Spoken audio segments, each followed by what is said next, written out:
नमस्कार दोस्तों। तो कैसे हैं आप सभी लोग। आई होप आप सभी लोग बहुत बहुत अच्छे होंगे। Welcome back to my channel Aware Pharma. और आज हम डिस्कस करने वाले हैं हमारी जो ICD 10 CM की गाइडलाइंस चल रही थी, उसमें जो मोस्ट इम्पॉर्टेंट टॉपिक है डायबिटीज़ मेलाइटस DM, वो टॉपिक आज हम डिस्कस करने वाले हैं। ठीक है, साथ ही इस वीडियो का जो डिस्क्रिप्शन के अंदर मैंने PDF का लिंक आपको प्रोवाइड कर दिया है, आप वहाँ से PDF डाउनलोड कर सकते हैं ताकि इन फ्यूचर आपके पास वो PDF सेफ़ रहे। ठीक है, तो स्टार्ट करते हैं आज की वीडियो डेफिनेशन के साथ। डायबिटीज़ मेलाइटस क्या होती है? ये एक क्रोनिक कंडीशन है। वो कब होती है? जब बॉडी में जो ब्लड ग्लूकोज लेवल है वो हाई हो जाता है। अब ये ब्लड ग्लूकोज लेवल कब हाई होता है? जब बॉडी में हमारे जो पेनक्रियाज है वो बीटा सेल का सिक्रेशन उसमें कम होता है, जिस वजह से क्या है, इंसुलिन का प्रोडक्शन उस अमाउंट में नहीं हो पाता जिस अमाउंट में बॉडी को चाहिए, जिस वजह से क्या होता है, ग्लूकोज लेवल बॉडी में हाई बन जाता है और हमें डायबिटीज़ की कंडीशन हो जाती है। ठीक है, डायबिटीज़ जनरली दो कैटेगरीज़ का होता है, एक है टाइप 1, दूसरा है टाइप 2। टाइप 1 डायबिटीज़ मेलाइटस, जिसको हम जुवेनाइल भी कहते हैं, जुवेनाइल का मतलब बाय बर्थ। इस कंडीशन में पेशेंट जो है बिना इंसुलिन के सर्वाइव नहीं कर सकता, इसलिए हम इसे इंसुलिन डिपेंडेंट भी कहते हैं। सेकंड टाइप है टाइप 2 डायबिटीज़ मेलाइटस, जिसे हम इंसुलिन इंडिपेंडेंट और नॉन इंसुलिन डिपेंडेंट कहते हैं, जो जनरली आजकल कॉमनली ये टाइप 2 डायबिटीज़ मेलाइटस चल रही है। पेशेंट इसमें इंसुलिन ले भी सकता है और नहीं भी।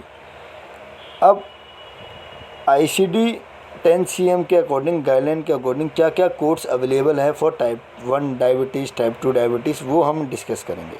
अगर एक फिजिशियन ने मेडिकल रिकॉर्ड्स के अंदर ओनली मेंशन किया हुआ है DM डायबिटीज़ मेलाइटस, उसमें उसने मेंशन नहीं किया हुआ कि किस टाइप का डायबिटीज़ मेलाइटस है, टाइप 1 है या टाइप 2 है, तो इस केस में हम हमेशा टाइप 2 डायबिटीज़ मेलाइटस ही कोड करेंगे।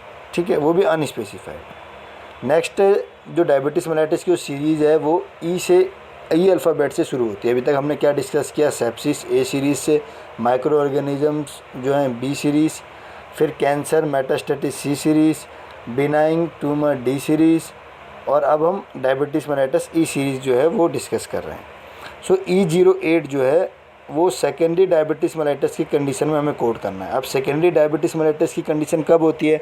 जब पेशेंट को डायबिटीज़ तो है पर उसके बाद उसकी सर्जरी हो गई या कोई एक्सीडेंट हो गया या और कोई अदर डिसीज़ हो गई। E09 हम कब कोड करते हैं? जब डायबिटीज़ पेशेंट को कब हुई है, किस वजह से हुई है, ड्रग या केमिकल्स की वजह से। E10 हम कब कोड करते हैं? जब टाइप 1 डायबिटीज़ मेलाइटस हो।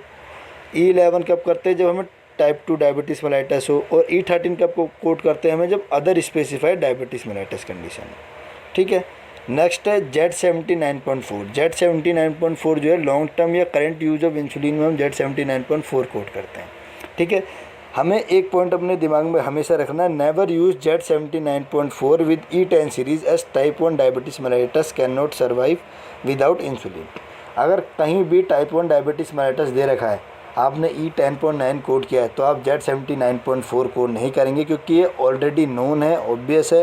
अगर पेशेंट को E10.9 मतलब टाइप 1 डायबिटीज़ मेलाइटस है तो बिना इंसुलिन के वो सर्वाइव नहीं कर पाएगा, तो वो इंसुलिन इंटेक कर ही रहा होगा, तो इसमें हम इंसुलिन का कोड नहीं लगाएंगे।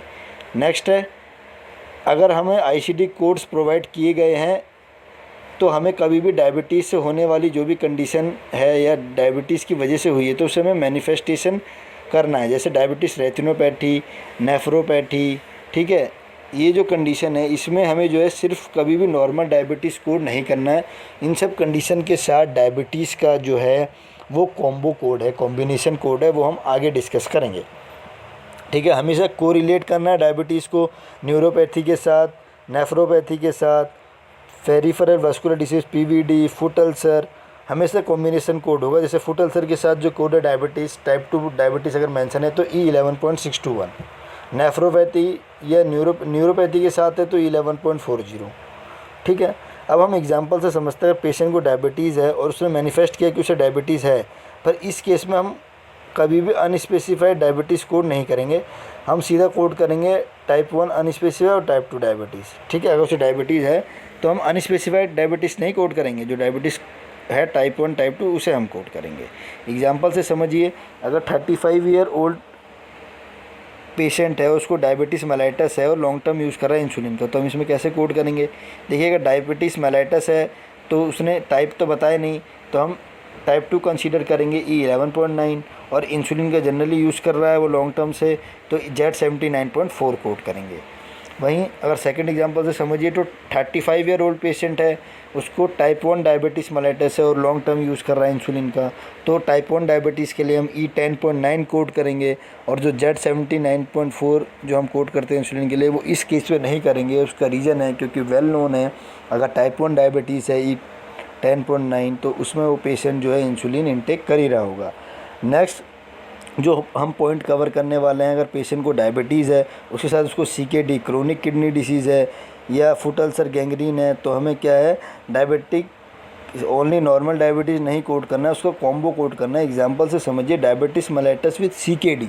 अगर क्रोनिक किडनी डिसीज़ के साथ डायबिटीज़ मेलाइटस है तो हम E11.22 कोड करेंगे, और जो CKD का टाइप है किस टाइप की क्रोनिक डिसीज़ है, फर्स्ट है, सेकंड है या एंड स्टेज रेनल डिसीज़ है, N18.6 उसको कोड करेंगे। ठीक है।